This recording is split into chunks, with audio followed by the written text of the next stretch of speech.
We're parents, teachers, and educators, and like you, we're passionate about restoring our culture for Christ. This is Veritas Vox, the voice of classical Christian education. Hello again, and welcome to another episode of Veritas Vox, the voice of classical Christian education.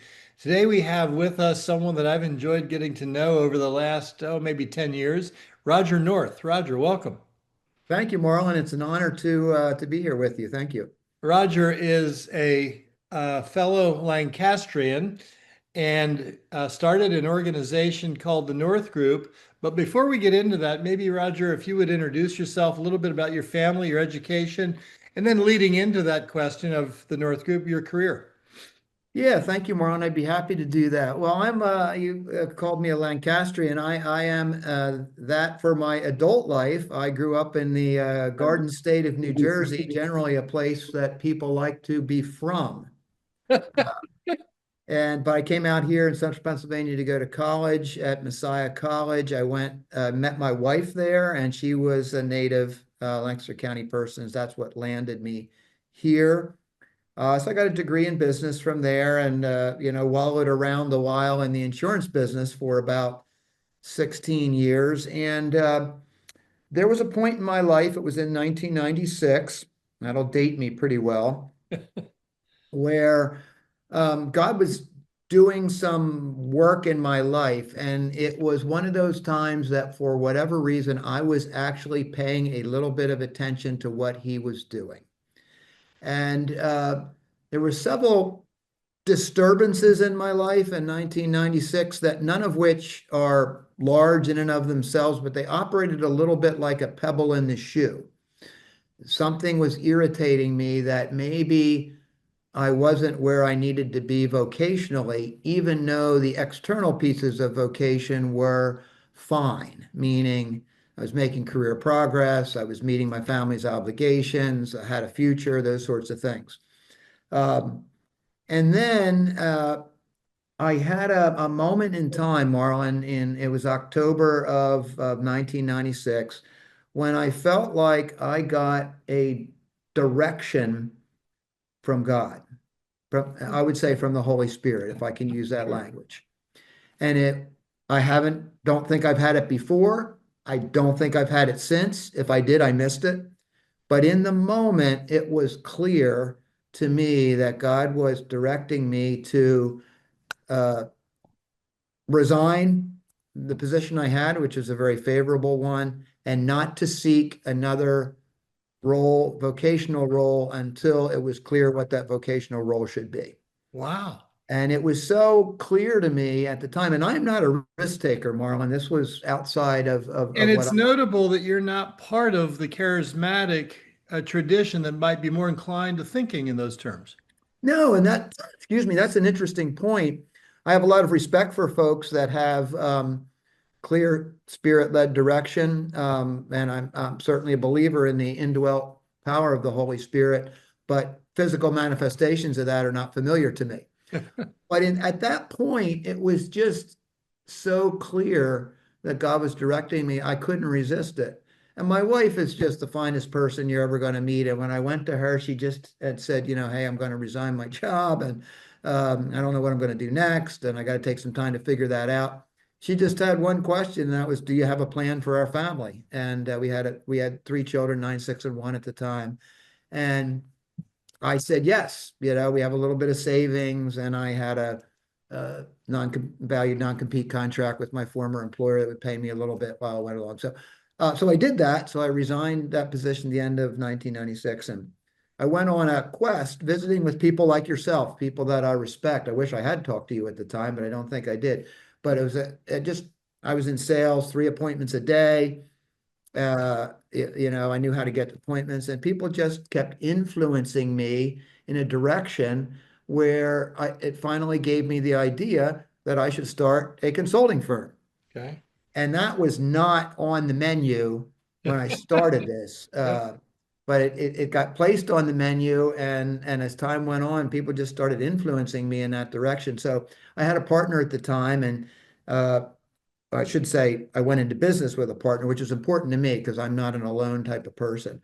Okay. And we started what is now North Group Consultants. We started that back in April of 1997. And like any startup business, it was an uphill climb, hand to mouth kind of thing till we got some got some clarity on what we had to offer and that there was a marketplace for that and so forth. But 28 years later, I'm at the opposite end of that. And as you know, just finished a transition plan where I sold my stock, and now I'm a part-time employee of the firm I founded. We have 23 employees and stockholders and a group of people that's willing to carry the mission forward.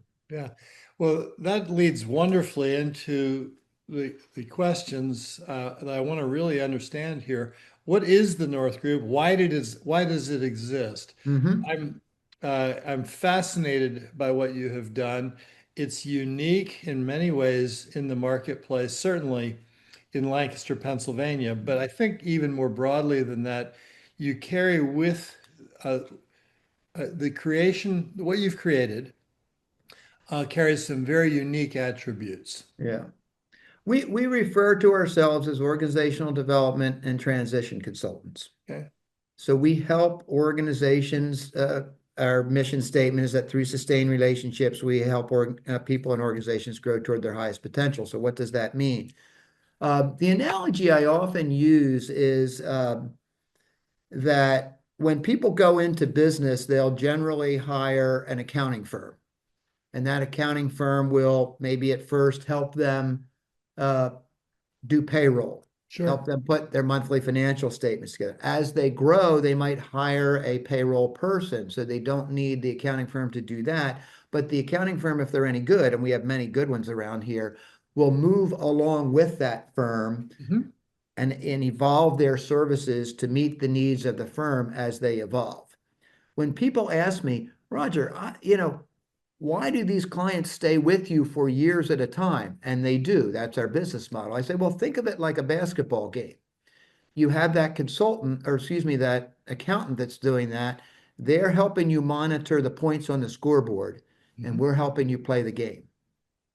So we're helping you develop your leaders, your leadership team, your fidelity to your founding mission, your fidelity to your core values, and live out your organizational life in the way you intended. And we're your partner in doing that. We're an objective partner in doing that on an ongoing basis. So how would that play out? Well, typically, our consultants would be involved with leadership development coaching with an executive team. They might be helping them do strategic planning. They would certainly be developing that team toward cohesion, clarity, and better communication with the firm, and just serving as an expert and objective source so that that is done well. And every organization is moving at some point, as you are and as I am, toward transition of some kind. Right. And helping to get clarity for the owners of that firm is what is your desired pattern for transition? Is it to monetize what you've created? That's fine. We can help you do that. Mhm. Is it to perpetuate it through some external source? We could help you do that. Is it to perpetuate it internally, as we have done? And the majority of folks that are attracted to North Group are looking to perpetuate it internally. And of course, our geography is a fertile field for family businesses. Right. In many cases, they're going through the challenges of moving from one generation to another in a family, and we are their partners in doing that. So we're often involved in the family dynamics and helping manage father to daughter or mother to son or cousin, what's called cousin collaboratives, those sorts of things. So we're a strategic and development partner for those kinds of things in business. Do you find yourself taking on clients that you don't get to see in person very often because of distance? Rarely. Okay, so And you there's are really committed to a model of personal direct contact and interaction, and which limits then your geographic reach somewhat.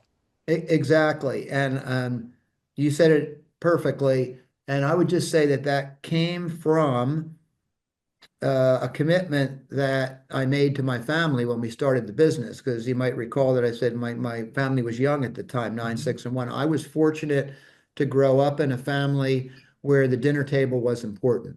Right.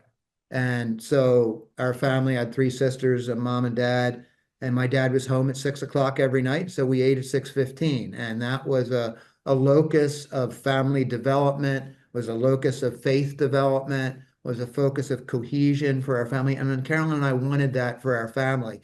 So I felt like if I'm starting a business, I I made the commitment that I needed to be home for dinner 18 out of 20 business nights a month. Yeah. And so that dictated Yeah. a restricted geographical area. And that has actually continued to this day. We have a few out-of-state clients, but they're mostly served by consultants who are like me now. They're more in an empty nest stage because our method of business, while we do some virtual meetings, the majority of our meetings are in person. Yeah. Yeah. Well, it certainly would have been necessary starting when you did back in the mid 90s. But today you would have flexibility, but you've still maintained that connection. That's interesting. Now there's another aspect too. I'm familiar with one client of yours who heads up a school. He heads up a nonprofit organization in that school, and he has benefited from the work that you've all done. That's slightly different than the model you described. Is that a significant aspect of what you do as well? Yeah, we about 15% of our annual revenues come from not-for-profit organizations, which might be Christian schools, larger ministries, senior living communities would be the 3 categories that Okay. would fit into that. And really, for the work we do, the only difference in not-for-profit and for-profit is they're in a different section of the tax code. For the type of work that we do, organizational development, leadership development, transition, Doesn't they matter. have the same challenges. They just need to have a little bit of size to them, a little bit of more than a one man, one woman operation to make our services worthwhile. But You, we're more than happy to serve not-for-profit organizations and get a lot of benefit out of doing so. in my experience with you, I have had this tremendous sense that more than most people, more than almost anyone I know, I got to say, you've really thought in categories and priorities and maintained discipline around those commitments. You talked about a commitment to your family, a commitment to a certain type of client, the organizational development. I imagine you've developed some very significant systems, Mhm. including a system that you've lived by, you've been promoting to others, and now are practicing yourself, or maybe have, to some extent, finished that process. Tell us about the transition that you've gone through personally at the North Group. Yeah, thank you. And I would say at North Group, it has, at the company, it has been an extension of my personal commitments, which, yeah, people articulate these but you need accountability and discipline to stay focused with them. You know, this will be resonate with some of your listeners, I would hope. I am a committed follower of Jesus Christ, and that's an easy thing to say and a hard thing to do. Um, Amen. yeah. I Uh, think you're probably speaking to a choir of about 100% on that one. okay. And so there's biblical wisdom about how we carry that out. And I am far from perfect on that, but that has dictated the way that Carolyn and I have developed our 45-year marriage. It has heavily influenced the way that we've raised our children and how they're raising their children. We have 3 children and they're married. We have 6 grandchildren. And to keep your priorities in order is not an easy thing in a society that is pulling us hard toward metrics of success and materialism that do not necessarily align with the values that we have declared. So uh, how do I effectively follow the red letters in the Bible, which is some of the real hard stuff that Jesus said, with a reasonable approach to Ecclesiastes, which would say that we've been given a station in life and we should be able to enjoy that. And so there's a challenge to mix those two things together. Some of your listeners, some of the folks that are listening to us may be familiar with one of the many assessments that are out there. It's called the Strengths Finder. Um, and I took that, yeah, a couple months after it came out, and it really influenced my life because um, three of the strengths that showed up for me were something they call maximizer, which is I am good at taking something that works well and having it work even better. Okay. And so the clients we attract at North Group are generally very functional. They don't come to us because they're, trying to get out a bank workout or fall off of the cliff, but they have a solid business, but they have someplace they want to head and they need help to get there. Two of my others are the most boring strengths you could ever want, and they're called focus and discipline. And I have those gifts. So I am able to stay focused on my life mission, focused on my family mission, focused on the business mission, and do so with discipline. So my daily routine is as boring as it comes, but I rarely depart from it. Well, I've played golf. I don't know how many people I've played golf with over the years, and I can tell you, I have rarely, maybe never, felt more encouraged by a fellow golfer in a group that I was in than I have when playing with you. Well, you're very kind. Thank You you. you are really to be commended as somebody who understands how to be encouraging as well. So Well, I thank you. don't think that fall. I don't know if that falls on the strength finders or not, but I'm putting it on the list of gifts. Well, it is a spiritual gift. Encouragement is Absolutely. a spiritual gift, and that's one that I've wanted to develop over the years. There's not enough of it in the world. People listen to too many negative voices. If I can be a positive voice in someone's life, I'll tell you a quick golf related story. So, and if anybody's listening and they don't want to know about golf, they got to listen to Marlon and Roger for a minute on this. So, I am trying to get away, Marlon, from what I call the early call, which is a good golfer like you, or like our friend Dale. I see good contact, so I immediately say, "Oh, great shot!" And then you see the ball going a little bit offline, and I should just wait until I know that the shot meets the expectations of the person that hit it, which in your case and Dale's case are higher than my own. And so my gift of encouragement goes overboard sometimes. Yeah, I'm trying to well, rein it I, in. I think the best saying I've ever heard is a little bit rough on a fellow competitor, and that's the idea of keep your lips off my ball. I Implying have been, I have you been, said it too soon, and if you believed in uh, uh, things that could be jinxed, you jinxed my shot and it didn't work out the way I wanted it to. I have work to do in that area for sure. Well, in the work that you moved into and the work that you flourished in, um, we've talked a little bit about navigating life's priorities. It's something that you really have helped people do. It's been important to you, and you've been by extension able to take that commitment and help others do that in really good and healthy ways. Talk to us about some of the things that you would say are very broad wisdom, things of wisdom for living that Yeah. you have learned over your years that our younger listeners would benefit from hearing. Yeah. Well, thank you for asking that. Two come immediately to mind, one on the family side and one on the business side or time management side, maybe. On the family side, it was interesting. My dad actually passed away when Carol and I were married, but before we had children. But he gave me some life wisdom that I have passed on to many different people. Uh, but he gave it to me before we ever had children. And he said, Roger, he said, the best thing that a father can do for his children is to love their mother. And I thought about that, and I have really worked on practicing that over the years. And when you think about the practicality of that, it actually goes beyond just marriage. If I think about obviously in a marriage where the children see that the parents are aligned, that Yeah. they're committed to each other, that they speak with one voice, it makes child, doesn't guarantee outcomes, but it makes child rearing easier.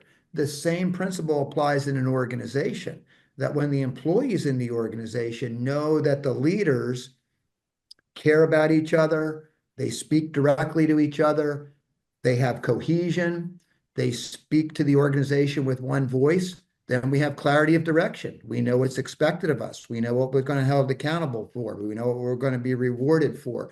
So I took that wisdom from my dad. The best thing a father can do for his children is to love their mother. And hopefully I've practiced that. I think I have. I can tell you I'm head over heels in love with my wife after 45 How years. long It's have you just been married?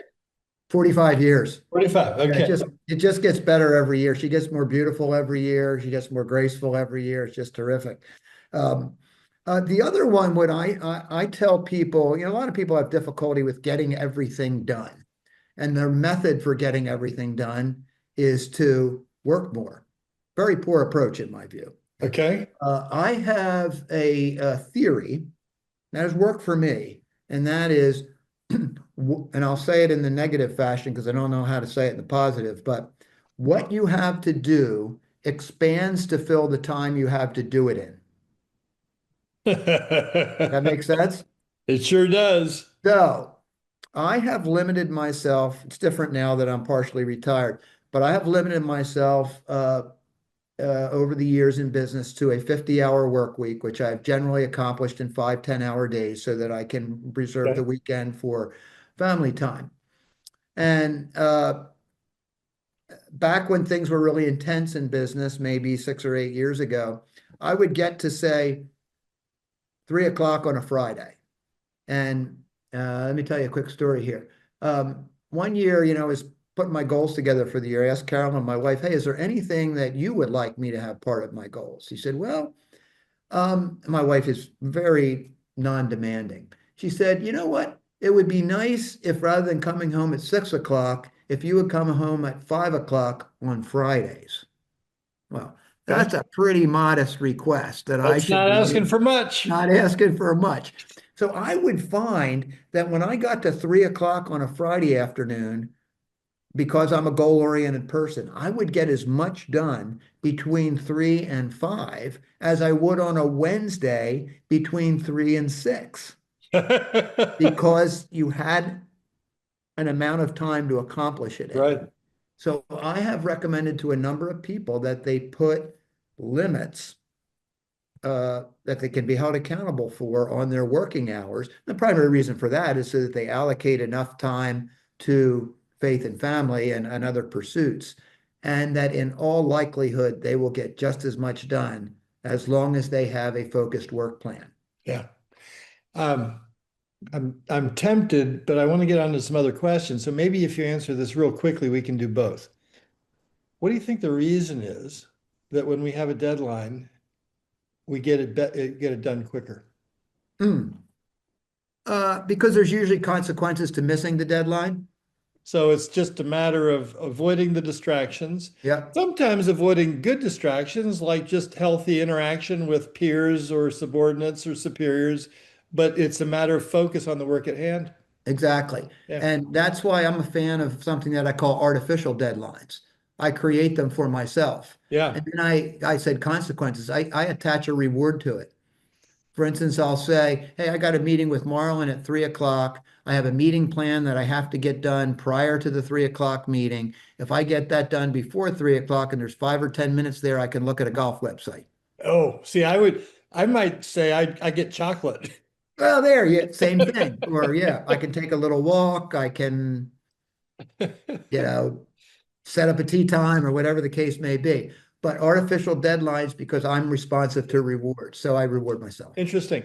Well, maybe for the last few minutes here, talk to us a little bit, talk to the young people listening and their parents, some words of advice for career planning. And I want to ask you also, what is leadership and how should it be exercised? So kind of two separate Hmm. questions Yeah. that you can take together. Yeah. Career planning. So uh, when I avoid asking 17 or 18-year-olds, what do you want to do with your life? What do you want to do when you grow up? There are exceptions to that. My youngest daughter, Kirsten, loves school, and she decided in the first grade she wanted to be a school teacher. She never changed her mind, and she's in her ninth Wow. year of teaching now, and she loves it. What I would say is she is an exception. Yeah.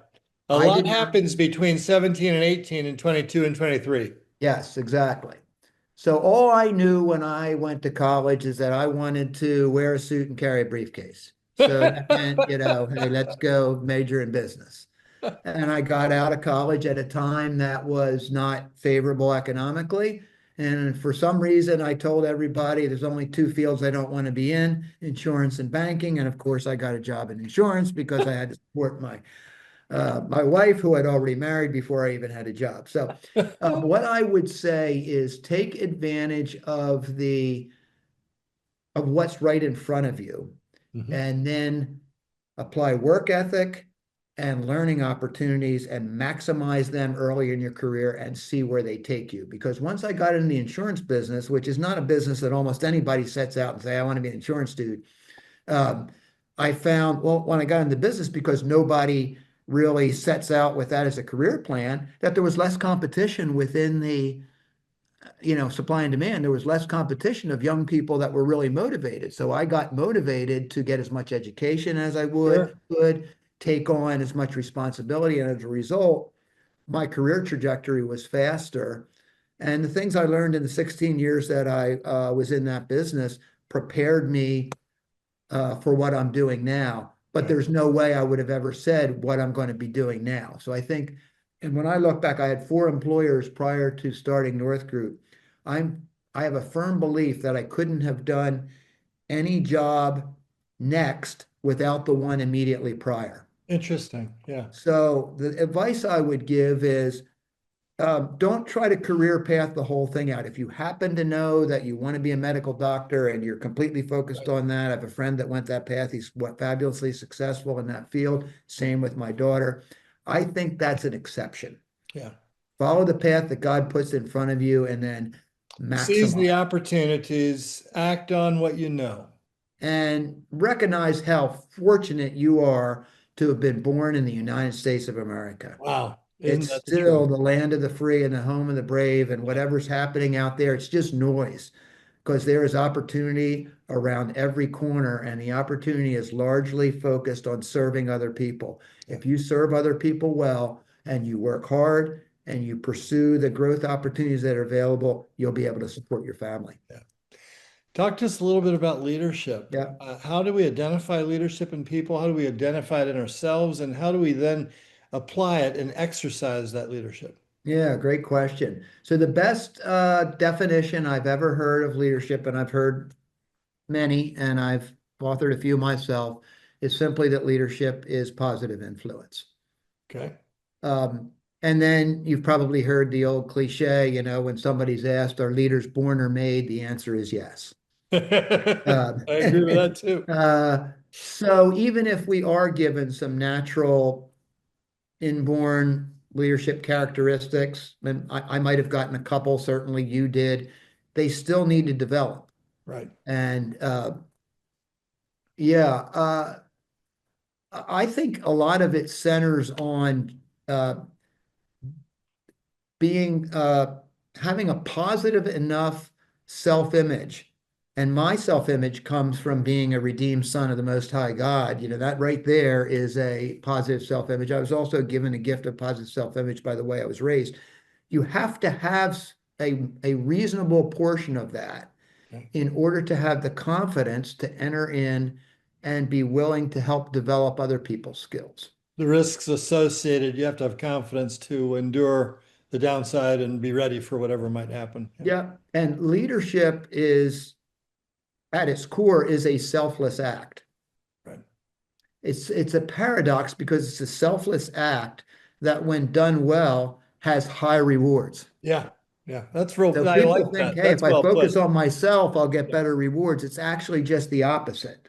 Yeah. So when you're willing, and I would say a lot of leadership comes to am I willing to help make decisions or make decisions under conditions of ambiguity? Yeah. And a lot of people just simply aren't willing to do it. I don't know. There's a Well, paralysis that sets in that doesn't understand. You can't know everything when you're making a decision all the time. exactly. Yeah. And the willingness to do that and to take responsibility for the outcomes of that and have people look back on it and criticize it because you made a decision at a point in time that doesn't look so good with a year later. And to stand in front of that and say, yes, yeah, I missed on that one, but let's move on. That goes with the territory. And not everybody is willing to do that. Not everybody is willing to set aside the time to just spend the necessary time with people to, and not everybody's willing to have a hard conversation with another person. Yeah. I always start my hard conversations with encouragement. Here's some things that I'm seeing that I really admire about you that's moving the organization forward. At the same time, I'm really thinking that you need to work a little bit more at X. And if both of those things are honest and true about that person, you will be able to help them grow. Yeah. That But is you generally really, need to start with reinforcing the person's self-worth with something that's true. It can't be blown up, can't be blowing smoke. It has to be something that they also recognize about themselves. That then gives you an entree to say, and for one, having a hard conversation is one of the most important attributes of a leader. Knowing how to go about doing that, doing it in a respectful way, but a way that challenges another person to grow. And that's an area that a lot of us like to avoid. And so finding your way to influencing people how to do that better is an essential part of leadership. And, also just willing to take the head of the table at a situation where other people are not. I'm currently in a situation where I'm sitting at the head of the table of a group of 5 people who I clearly know the least about the subject matter that we are tackling. But I am in the best position to look at it objectively because I'm not weighed down by all the knowledge of the subject matter. yeah. There's a paradox there that exists for leaders. Yeah. And that happens quite a bit. It does. It really does. It does. Roger, thank you so much for sharing your wisdom and insights and your winsomeness. I know you have done great work for many people, and thank you for addressing our audience today. It was an honor, and I'm hopeful that it was helpful. And yeah, I have great respect for you and your organization. Thank you very much. Thank you, Roger. And folks, thank you for joining us on this episode of Veritas Vox, the voice of classical Christian education. We hope to see you next time.